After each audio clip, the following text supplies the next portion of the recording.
కల్ప్యాంతేన తు తే ప్రాహు వృత్తిం ధర్మ విదో జనా. ద్విజాతులకు, ద్విజాతులంటే రెండోసారి పుట్టినవాడు. రెండోసారి పుట్టడం అంటే ఏంటి? ఉపనయనం చేసుకుంటాం అన్నమాట. వాళ్ళు ముగ్గురు కూడా బ్రాహ్మణ, క్షత్రియ, వైశ్యులు, ద్విజాతులు అంటారు. ఈ ద్విజాతులకు శుశ్రూష చేయడానికి శూద్రుడు వస్తే తప్పకుండా వారికి వృత్తి కల్పించాలని ధర్మవేత్తలు చెప్తారు. దేహ పిండోనపత్యాయ భర్తవ్యం వృద్ధ దుర్బలౌ శూద్రేణ తునహాతవ్య భర్త కస్యాంచితాపది అతిరేకేన భర్తవ్య భర్త ద్రవ్య పరీక్షయే. సంతానం లేని శూద్రుడికి స్వామి అన్నం పెట్టాలి. ఇప్పుడు జరుగుతున్నది. రాజులంటే ప్రధానమంత్రులు వాళ్ళు కల్పిస్తున్నారు, అన్నం లేని వాళ్ళకి అన్నం పెడుతున్నారు పెన్షన్ల రూపంలో. అవునా కదా? అలానే వృద్ధుల్ని, దుర్బలుల్ని భరించాలి. వృద్ధాప్య పెన్షన్లు ఇప్పుడు చూస్తున్నాం. అవన్నీ కూడా రాజరికంలో కూడా ఉన్నాయి. ఆపదల్లో ఉన్న స్వామిని శూద్రుడు ఎప్పుడు కూడా విడిచి వెళ్ళకూడదు. అది రెండో వైపు కూడా చెప్తున్నాడు. వాళ్ళ వైపే కాకుండా వీళ్ళ వైపు కూడా ఇంకా ఆదరంగా చూడాలి. అయ్యో, ఈయన ఇదివరకు ఇంత బాగా బతికాడు కాబట్టి ఇప్పుడు ఈయనకి అప్పుడు కన్నా ఎక్కువ సేవ చేయాలి అనే భావం ఉండాలి.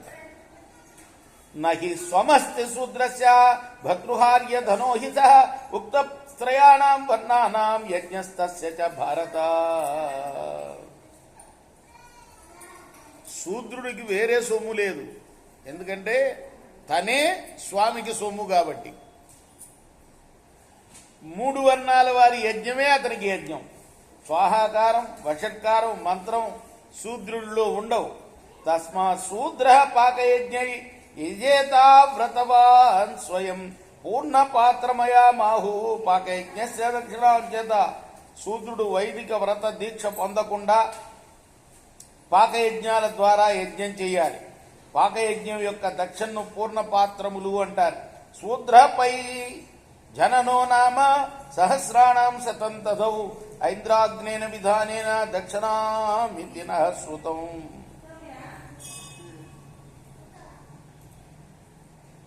ఇంకో కథ చెప్తున్నాడు భీష్ముడు.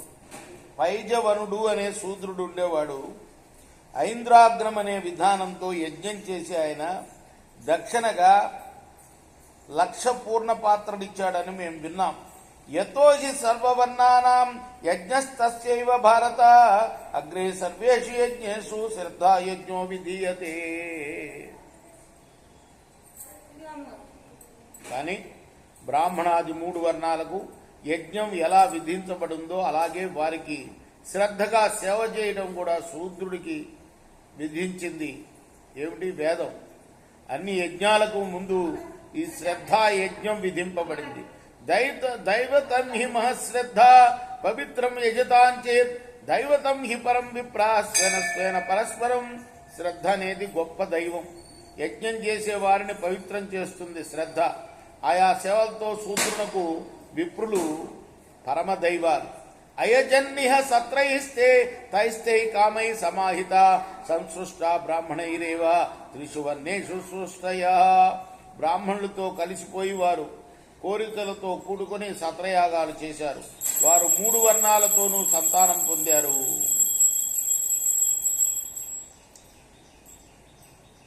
దేవానామపి ఏ దేవా యద్భూయుస్తే పరంహితం తస్మాద్వర్ణై సర్వయజ్ఞ సంసృజ్యంతే న కామ్యయా.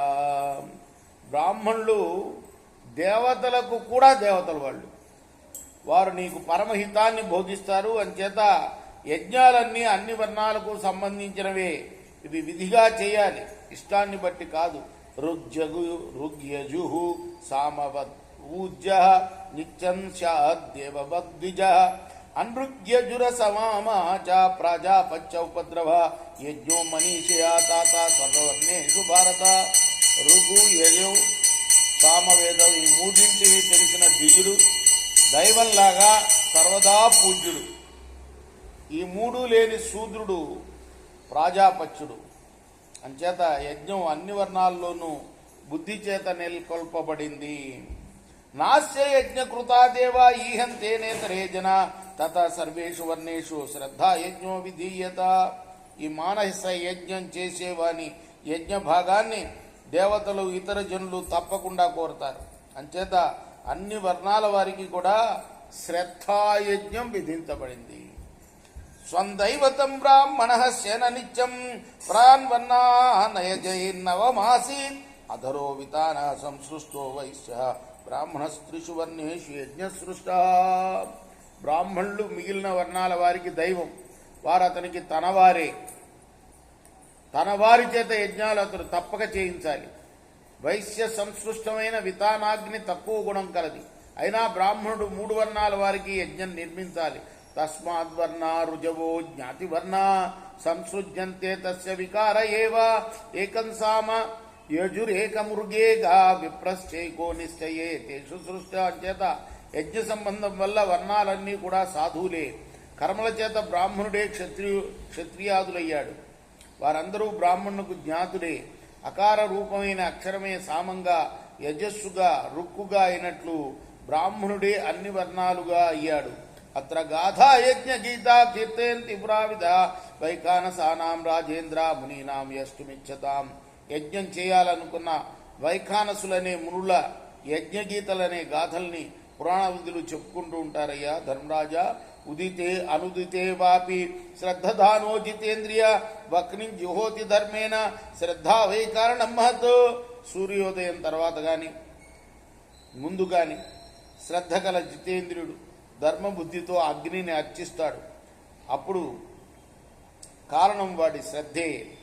యత్కున్నమస్య తత్పూర్వం యద్దస్కన్నం తదుత్తరం బహూని యజ్ఞ రూపాని నానా కర్మఫలాని చ. హోమ సంబంధి విషయాల్లో మొదటిది స్కన్నం. అస్కన్నం తర్వాతది. యజ్ఞ రూపాలు చాలా ఉన్నాయి. అవి నానా కర్మల ఫల రూపాలు. తానియ సంప్రజానాతి జ్ఞాన నిశ్చయ నిశ్చిత దిజాతి శ్రద్ధయోపేత సహిష్ణుం పురుషోర్గతి. ఈ యజ్ఞాలన్నింటినీ కూడా జ్ఞాన నిశ్చయంతో తెలుసుకున్న బ్రాహ్మణుడు శ్రద్ధతో వాటిని చేయటానికి అర్హుడవుతాడు. స్థేనో వా యది వా పాప యది వా పాపకృతమ యష్టుమిచ్చతి యజ్ఞం యః సాధుమేవ వదంతి తం. దొంగ గాని పాపాత్ముడు గాని ఇంకా మహాపాపి గాని యజ్ఞం చేయాలనుకున్న వారిని సాధువుగానే చెప్తారు. ఋషేహస్తం ప్రశంసంతి సాధు చైత సంశయం సర్వదా సర్వదా వర్ణై యస్తవ్యమితి నిర్ణయ. అలా చేసిన వాళ్ళని ఋషులు ప్రశంసిస్తారు. అంచేత అందరూ కూడా యజ్ఞాలు చేయాలని నిర్ణయం. నహి యజ్ఞ సమంకిత్య త్రిషు లోకేషు విద్యతే తస్మాద్యస్తవ్యమిచ్చాహు పురుషేణ అనుసూయత శ్రద్ధా పవిత్రమాశ్రిత్య యథాశక్తి యథేచ్ఛ. యజ్ఞంతో సమానమైనది ముల్లోకాల్లో లేనే లేదయ్యా రాజా ధర్మరాజా. అంచేత అసూయ లేకుండా మానవుడు శ్రద్ధ పవిత్రతలతో తమ శక్తికి తగినట్లుగా యథేచ్ఛగా యజ్ఞం చేయాలని చెప్తారు. ఇది శ్రీ మహాభారతే శాంతి పర్వని రాజధర్మానుశాసన పర్వని వర్ణాశ్రమ ధర్మ కథనే షష్ఠితమోధ్యాయ. ఇది మహాభారత ఇతిహాసంలోని శాంతి పర్వంలోని 60వ అధ్యాయం. రేపు 61వ అధ్యాయం చెప్పుకుందాం. కృష్ణార్పణమస్తు. సాయి కృష్ణార్పణమస్తు.